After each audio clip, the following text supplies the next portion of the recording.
It won top honors at a world-famous film festival and was all set to be screened in Marin County.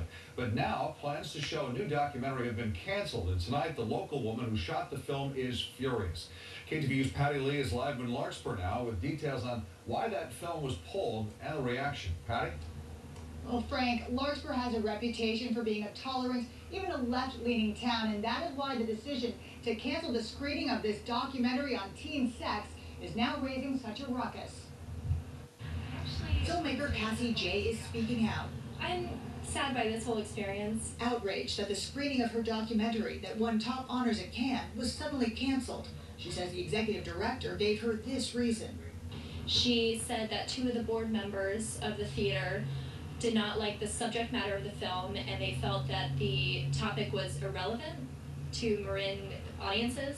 Lark Board Director Chris Albinson is leading the charge on damage control.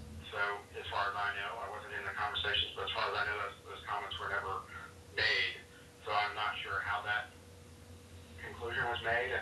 He tells us Daddy I Do was mistakenly added to the current lineup of movies about educational pressure. But the executive director of the theater did not get the approval of parent advisors. And in the end, parent advisors objected to the inclusion of the film. And I think the subject matter of Cassie's film of sex education wasn't part of what they were expecting. I'm not even sure why that would pull the film from the theater.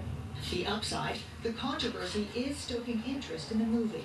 I'd kind of like to see it now because I'd like to see what the problem was with it. That just sounds kind of very Marin to do something like that. Cassie Jaye says this kind of resistance is the reason she made the film in the first place, and says the Lark Theatre has invited her to show the film in the future, but she needs to know they will also promote it before she decides. The theater's board of directors is holding an emergency meeting tonight to discuss the next steps. Reporting live in Larkspur, Patty Lee, KTVU, Channel 2 News.